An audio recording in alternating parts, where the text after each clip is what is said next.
In a faraway land, an errant knight fights to save his kingdom.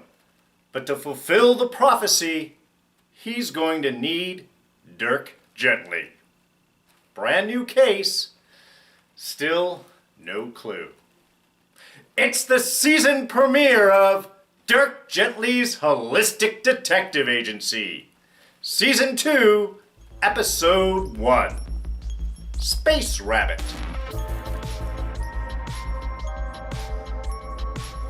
Hey everyone, D here, and welcome to this week's review of Dirk Gently's Holistic Detective Agency. And yeah, spoilers, they are ahead. So, really excited to have this season back. I've been a huge Douglas Adams fan since I was a kid, read all 5 books in the increasingly inaccurately named Hitchhiker's Trilogy, Hitchhiker's Guide to the Galaxy, The Restaurant at the End of the Universe, Life, the Universe, and Everything. So Long and Thanks for All the Fish, and of course, Mostly Harmless. And through all of that, I also read Dirk Gently's Holistic Detective Agency. And as a kid, I have to admit, little weird, hard to grab onto. I mean, Hitchhiker's Guide was a little off the cuff.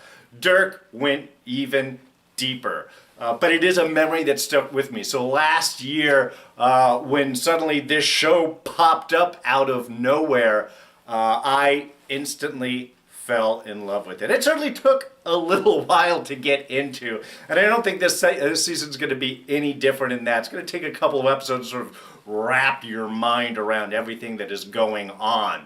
And the one thing the show does really well is establishing atmosphere, establishing the world, and that's really done through strong writing. I mean, this isn't a big production budget show. There's not a whole lot of special effects, and even the actors, it's not a whole lot of A-list actors. I mean, you've got Elijah Wood and everybody. I mean, strong characters for sure. But the nice thing is everybody looks normal. You know, it's not like a model runway thing going on. It's not like the most beautiful people in the world having adventures. No, everybody looks very normal. For the mom, Susie here, and of course Bart, who is actually, Fiona Dorff is actually, a good-looking woman. But they mess her all up, and when she inhabits the role of Bart, it is perfect. I mean, everybody in here, very normal looking, very down to earth, and I think that works well to pull us into the world. And of course, everybody is establishing very quirky characters. There's a committed vision, and it just really goes to show what a clarity of vision and what time taking and establishing a world can do. It really will bring us in without necessarily having to spend a really big budget. So as we jump into this episode, as we jump into Season 2, it's basically 2 months after the end of Season 1, and everybody is spread out. We have Friedkin, our kind of idiot soldier from last year, has now taken over Blackwing and is really not doing a good job at trying to figure everything out. He's got Dirk tied up, and from what we understand, he also has the energy vampires, aka our Rowdy 3. Interestingly enough, we know that there's 4 of them, plus Amanda, but he does have the 3 of them in Blackwing right now. And of course, Ken, trying to figure out what his power is, even though he doesn't have one outside of surviving Bart. So it was just, it's really fun kind of seeing that bumblingness inside of Blackwood.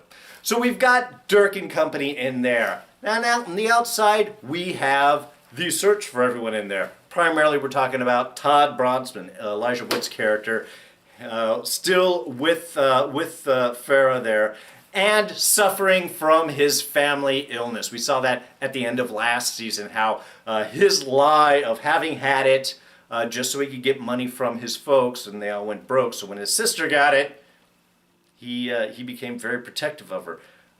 The comic part of that, of course, is that when she finds out and pushes him away, that's when he comes down to the disease. So it's a very nice kind of progression of that character. What's also really fun with Todd is him trying to embody Dirk. He is looking for Dirk because through Dirk he believes he can find Amanda, he can reconnect with his sister. But his experience with Dirk has definitely sort of, I wouldn't say warped his mind, because he saw a lot of very real, very powerful, very strange things that meant a lot to him, made an impact. But he doesn't know how this works. I mean, Dirk doesn't even know how it works. He just shows up and finds things, and then they are all connected. So seeing him trying to live in Dirk's shoes there and find the connection, the back and forth between him and Farah, I thought was just beautiful, especially when they get into the house and he is wandering around on the inside there. This part is wet and this thing's red and there's a rabbit and that's gotta mean, I mean, really striving to make these connections to fulfill and to get to where he needs to be. The funny thing, of course, is despite how mad and how strange that he's looking through it, he is actually, in a way, getting to where he needs to go. And of course, Amanda is with Vogel, looking for the rest of the Rowdy Three, and kind of in charge. I love how Vogel is pretty much looking to Amanda to be the one to find the three, to follow all of the clues. Not a whole lot that we see with them in this episode, except the wonderful line, "Shut up, Math." I love that. The guy comes in and says, "The Rowdy Three, there's only two of you. Shut up, Math." Which is perfect because, of course, with the Rowdy Three, there is four of them, and now with Amanda, that's five. So, math doesn't really work with this group.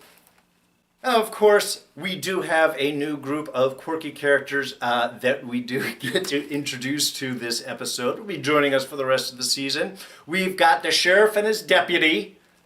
Interesting pair there. The sheriff, who is also the local tow truck driver, does, like Todd say, seem a little crazy, a little off his hook. It is a small town. And his deputy, Tina, who's on drugs and drunk because nothing ever happens in this town.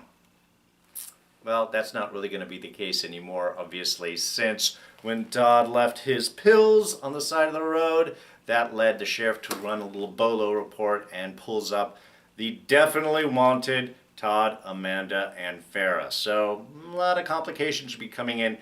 This is definitely going to be events happening in the town now. We also have Mage, played by John Hannah. I love John Hannah. Was really super excited to see him come in. Don't really know what's going on. Definitely a darkness to him. Definitely a super willingness to do some murdering. Great intro there where we met Susie, also Suzanne, mom and little kid, mean kid, not nice, throwing fireworks in her car to try and get concert tickets or something like that. I don't know. But we do have an interesting kind of comparison between those two, because Mage, definitely mysterious figure, in control, a little psychopathic, definitely up to no good. But I am wondering, in a way, if he's got a little Dirk Gently in him, a little interconnectiveness too. Because, I mean, he does end up at the end in the house that Todd and Farah had ran into. And as he goes in, the door's already been kicked open. Looks like blood or mud or something steps going in. So that house is going to mean something. Why Mage is there, that is a good question. And there was a really interesting flash of lightning in the trees right behind him. I'm not sure what that's going to mean, but considering the book that he gave to the killers to try and take out Susie after he pencilized this boss, see, that's what makes it interesting, because the book, the wand, those three killers couldn't use it. They went there, were told to use it in order to take out Susie there. But of course, they were pretty much taken out as soon as Bart conveniently shows up. Saves Susie's life, and in the midst of, I don't know, thank you dance? Bart, I love Bart in the whole, you should be happy. I just saved your life. Come be my friend. She's really missing Ken. You can see that. But the little telekinetically using the force to pull up the wand, uses the magic word, and that's effective. So I'm wondering, since it didn't work with the killers, but it was working with Susie, did Mage know that Bart was going to show up and then Susie would then be able to use the book and the wand? Is that part of his plan? I don't know. That's something that we're going to find out. But it's going to give a real interesting arc to Susie there, because she's definitely someone who is not in control of her life, has been pretty much well established. The definitely cruel statement from her boss of, "You were better before the accident." That's so wrong. You kind of deserve to die for that. But, especially with her kid, there's definitely control issues going on. And now that she has a certain power to fight back, we'll have to see how those control issues now establish for her what's going to happen. Oh, and of course we have our beautiful pink-haired knight with scissor swords, which is awesome. I love that whole opening shot. I mean, again, weird world, but totally works. We got the flying train in the sky, we got a creepy-looking smiling man in the moon, and what looks like a Play-Doh castle. I don't know. That's sort of what it came across to me. However, his moment there in the beginning is obviously establishing his connection and that search for Dirk as the one that can fulfill the prophecy. Not a whole lot going on right there. Cute couple like his boyfriend. They're very nice together. But what I really want to mark about that is that was a beautiful fight. Really nicely done. I mean, not cheesy, not any of that. Felt the danger. Felt interesting. I love the use of the weapons to fight with the swords and then open it up to do the double block. I mean, that was all really cool. But it was nicely choreographed. I thought that was great. And it's something that establishes, again, a strong realism in the midst of this strange world, which is something that is pulling us in and what really works for establishing, again, atmosphere and everything else.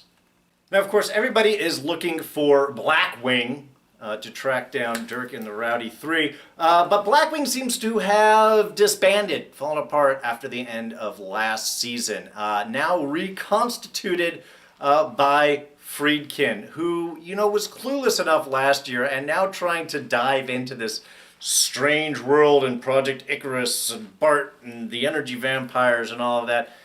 Absolutely no idea of what he has been doing. With Dirk, it's been, 197 tests to try and stimulate this psychic thing. That's not how Dirk works. My favorite part of that, of course, was the bomb disarm. It was just blowing up right into his face. Was perfect. Then we've got Ken in there. Poor Ken, trapped inside the cab with the corgi, slowly being electrocuted. They've got an IV to him, so I guess that's giving him food or substance. They don't seem to let him out of the cab. He's just growing that thick beard, scratching out how many days he's been in with that. But here we even have Ken aware that while he's trying to convince that he has no superpowers, that there's nothing that he can do, he just knows how it works. He's been around long enough to see how this strangeness works and that how much Friedkin really is going about things the wrong way. I think Dirk put it very perfectly to him, talking about that fate and chance are not mutually exclusive. And if he keeps pushing it, things are going to change. And in fact, they might have already started. Which we do find out when we got the little squeezy thing. Martin was playing with that last season. I love that's one of the little continuations that we have. But that ends up being our missing shapeshifter. And I love that whole last sequence. Again, normal, everyday items. Nothing fancy, nothing super. We've got a bubble, we've got an electric car, we've got a moth, we've got a rat. It was such a beautiful, quirky establishment of shifting positions and shifting identities for our shapeshifter there until he can finally run into Dirk, where Dirk gets his new case for the season. Find the boy. What boy? We don't know. That's going to be part of the adventures. But with a splash of water in the face, boom, he has now escaped. At least it looks like escaped. He is gone. So not really sure how all that happened, but that is probably going to end up getting us to have our final reunion of Dirk and Todd and kick off this case for real. That town does not know what's coming for it. All right, just a couple of small things. One, Eddie, Farah's brother. That's 6 from Dark Matter. The show just got canceled, really bummed me out. So I was really excited to see him. He's connected in with the NSA. I don't know if we're going to see him anymore. I was definitely worried a little bit about his sister, which makes sense, hanging out with Todd and going after Dirk and all that craziness. But anyway, I was really excited to see him. I missed Dark Matter. I know it got canceled, so at least for a moment, we got to see Six doing some other work. Dirk's escape dream with Todd and Farah showing up. That was awesome, especially when you realize it's a dream and they've got the animal masks on. Just so perfect. Oh, and also with Dirk's little discussion there with Friedkin, I just love the line of, am I supposed to put my hand up to my temple and make a constipated face and make it all work? Because that's what they always do in these shows, so just funny that he points it out. Pararibulitis.